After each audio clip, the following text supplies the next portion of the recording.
Hey everybody, I'm Chris Metzler here, one of the programmers for SS Indie Fest. Um, as you might have heard, we've been doing this for about 26 years, film festival each year, kind of bringing some of the most interesting, cool, and unusual films from around the world. This year here in San Francisco, you had a chance to see a really great narrative short film from Hawaii, Kala, and we're lucky enough to have filmmaker Matt Yamashita here. Welcome, Matt. Thanks, Chris. Great to be here. Very cool. Well, this is a neat film to kind of run across. Can you talk a little bit about, what was the kind of genesis of the idea here for the story and script? That's a good question. There's quite a lot of background to it, but I'll try and keep it tight. I'm primarily a documentary filmmaker, but I do love narrative storytelling and filmmaking. So it's always like I have all these projects that I want to get done that, hopefully I will at some point in my career. But every so many years I do get to produce something as a passion project, and this was certainly a passion project. And it's actually a script that I wrote over 10 years ago, and just kind of sat on. Was working on a friend, fellow Hawaii filmmaker's feature film here on Molokai. Part of his film took place here on our island last early last year. And on that film set, just was inspired, I guess, and made the decision to, hey, let's make a film this year.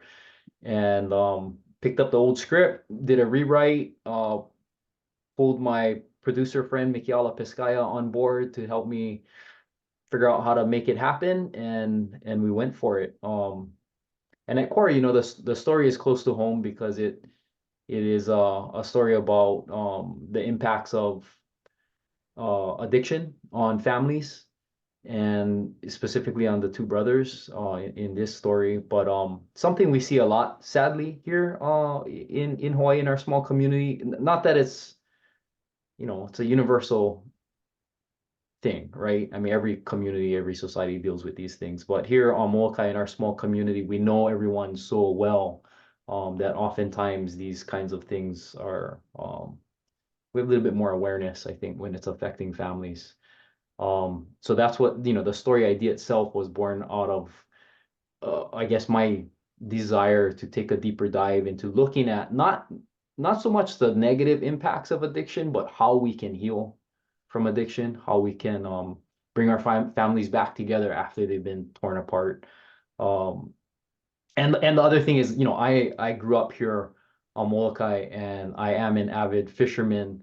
Spend a lot of time in the water, um, throw net fishing, and so part of the storytelling behind this came from my desire to want to tell a story that kind of revolved around this traditional uh, subsistence food gathering practice of throw net fishing, because it's something that is close to me, and it's also something that here uh, is an activity that requires usually two or three people to go and walk and be in nature for hours at a time and to observe the ocean. And it's often it's an opportunity to reconnect to our landscape and to our lifestyle and our cultural practices here, which opens up spaces for the kind of communication that happens in this film. A little more intimate, a little more vulnerable. Um, yeah, so that's kind of that. I guess that's the genesis of the film. And for those that are familiar, can you tell us a little bit about what makes Molokai a little bit different or unique amongst the Hawaiian Islands? Yeah, Molokai is one of the least populated Hawaiian islands. We have 7,000 people that live here. We're kind of known as like um, the core of Hawaiian activism. So we've been able to keep our population small. We've been able to keep development at bay due to our predominantly native Hawaiian community and their efforts over previous decades to protect our way of life here, protect our natural resources, and to make sure that we don't lose all of that to or in the name of economic development, um, and you know, we've seen what has happened to Maui and to Oahu and to the other islands, how so much has been lost because of those things. But you know, it's come with a bit of a sacrifice, I guess. You know, we have I would say a great quality of living of life here in terms of our daily happiness, but you know, you're not going to get rich living here. Um, but that's okay. I mean, rich, I think there's different ways to define richness. And I think for those of us who choose to live here, that's why we do live here. Um, so yeah, and therefore a lot of our practices, a lot of the Hawaiian cultural practices are still very alive and well on this island.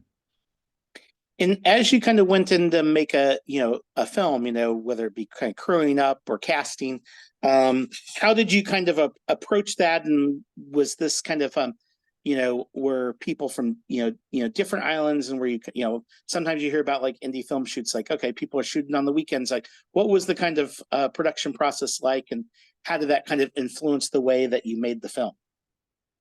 Yeah, well, we were like mega low budget. I mean, started off no budget, just kind of said like, hey, let's just set a date, and if it's gonna happen, it's gonna happen. Even with our cast and crew, we had the same kind of mindset. Mickey Alla, who helped me make the film, my producer, co-producer, you know, we both had that mentality, like, you know, let's just go for it, and if it's meant to be, it'll all come together. And finding our talent was, we didn't really do casting for it. I had written the story with some people in mind, took the story to them, and you know, that's basically called on our friends, our good friends who we knew had the talent to pull this off, and the heart to pull it off. So, you know, it was very, very, very like ohana in Hawaii. We say ohana, right? Family was, this was really like pulling in our closest friends and family to make this film happen. You know, it's a 20-minute film, and we uh figured we would try to get it done in 2 days, and we did, which is freaking pretty incredible. Amazing. Yeah, we're pretty proud of that. We didn't have, like I said, we didn't have a lot of budget or resource. So, you know, even the way I wrote the film was, I wrote the film very specifically so that we could shoot it with very minimal resource. You know, it's two main characters, it's out in the open. Um, so we took all of that into consideration in our approach to production. Um, yeah, and I mean, a crew, literally, like my kids were part of the crew. Mikiala's husband is the father in the film. And when he wasn't on camera, he was behind camera, you know, just moving things around as a grip PA, you know. Um, so yeah, it was all in the family, and was all for love. It was all, you know, we made this film first and foremost for our community, for our island. Um, the language is Pidgin. It's very thick Pidgin English.